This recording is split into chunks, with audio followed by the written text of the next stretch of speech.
As the coronavirus grows, President Trump has suspended travel between the United States and most of Europe as the World Health Organization finally declared the coronavirus a pandemic. Today, the World Health Organization officially announced that this is a global pandemic. At the very start of the outbreak, we instituted sweeping travel restrictions on China and put in place the first federally mandated quarantine in over 50 years. We declared a public health emergency and issued the highest level of travel warning on other countries as the virus spread its horrible infection. We will be suspending all travel from Europe to the United States for the next 30 days. The new rules will go into effect Friday at midnight. These restrictions will be adjusted subject to conditions on the ground. There will be exemptions for Americans who have undergone appropriate screenings, and these prohibitions will not only apply to the tremendous amount of trade and cargo, but various other things as we get approval. Anything coming from Europe to the United States is what we are discussing. These restrictions will also not apply to the United Kingdom. We are all in this together. We must put politics aside, stop the partisanship, and unify together as one nation and one family. Of course, Democrat haters will hate as they claim President Trump has done nothing. You have Donald Trump saying nothing to worry about here. Move along, just like the Chinese. Yeah. The 2019 to 2020 season of the NBA has also been suspended indefinitely after a player on the Utah Jazz tested positive, while the NCAA March Madness will go on with empty seats. Meanwhile, the first positive case involving a major celebrity has occurred in Australia as Tom Hanks and his wife Rita Wilson offered this statement to Deadline. "Hello folks, Rita and I are down here in Australia. We felt a bit tired, like we had colds and some body aches. Rita had some chills that came and went, slight fevers too. To play things right as is needed in the world right now, we were tested for the coronavirus and were found to be positive." Hanks and his wife are in their early 60s, the beginning of the age group that is strongly being warned to restrict themselves from public places as much as possible.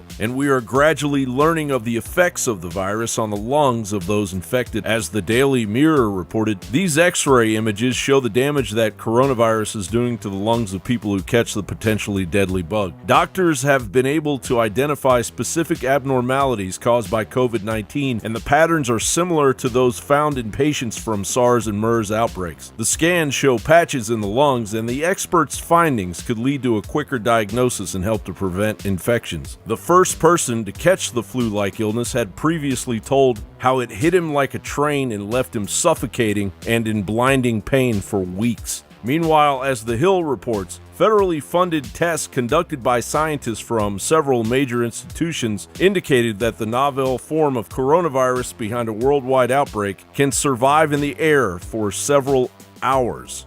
Well, SARS was also a coronavirus in 2002. It infected 8,000 people, and it killed about 775. It had a mortality of about 9 to 10%. So that's only 8,000 people. In about a year, in the 2.5 months that we've had this coronavirus, as you know, we now have multiples of that.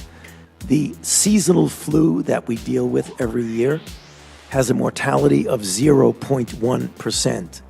The stated mortality overall of this, when you look at all the data, including China, is about 3%. It first started off as 2 and now 3. I think if you count all the cases of minimally symptomatic or asymptomatic infection, that probably brings the mortality rate down to somewhere around 1%, which means it is 10 times more lethal than the seasonal flu. Last week, Republican members of Congress were told that there's a good chance most people in the United States will eventually be exposed to the coronavirus. They weren't suggesting that most people will become infected or ill, but that most will encounter the virus. Meanwhile, the super rich, as expected, jet off to their bunkers, heading off to countries largely unaffected and taking their own personal doctors and nurses with them, just as we've been documenting for years. John Bound reporting.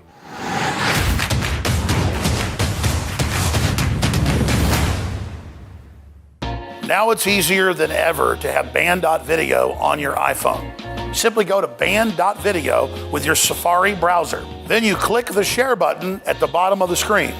When the menu comes up, you simply click Add to Home Screen. It will then ask you to name the app. I suggest band.video. You will now have band.video app on your home screen, despite the fact that Tim Cook tried to stop it. The globalists think you're lazy, but by taking a little bit of action, you can override them, have the app, and then tell others about it so they can get the app. So it's up to you whether you want to defy big tech and click the share buttons below on your email, on Facebook, on Twitter, on YouTube, however you want. Be sure and share band.video.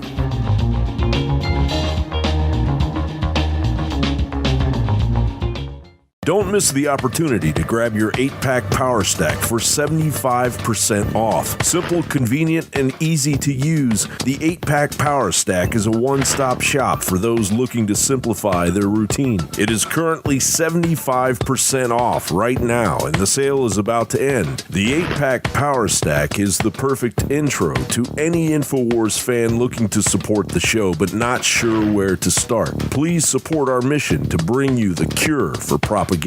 Please continue to visit us at InfoWarsShop.com, Infowars.com, and Band.video. And thank you to all who continue to support us.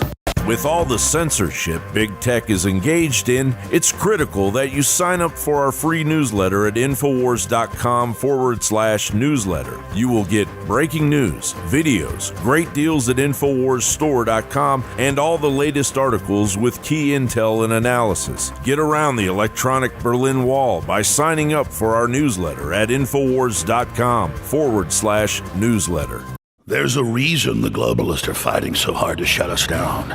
They know the spirit of 1776, the spirit of the Renaissance, shines brightly from InfoWars. That spirit of fighting evil is growing stronger, not weaker under attack, because your will is strong.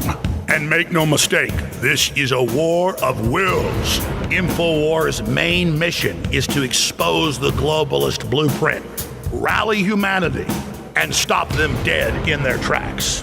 As modern Paul reveres, it's critical for all Americans to do their part in the animating contest of liberty to expose darkness and promote freedom and a pro-human future everywhere we go. The quickening is here. We are now entering the crossroads, and InfoWars is rising to the challenge. InfoWars and our dedicated, committed crew is fighting harder than ever. We live in the most historical times ever seen in the history of our species. Everyone can see it, they can feel it, they can taste it. But now, it's all going to the next level. Evil is rising, and to challenge it, good is rising as well. The fact that you're awake, the fact that you're involved, the fact that you're engaged, even in the smallest way, is giant. It's massive. It's consciousness. Now, as the year 2020 dawns, we must redouble our efforts like never before in the fight to bring down the deep state and defeat the globalist anti-human system. But the only way our information gets out is when you spread it, and when you support it by funding our operations, which are your operations, at InfoWarsStore.com.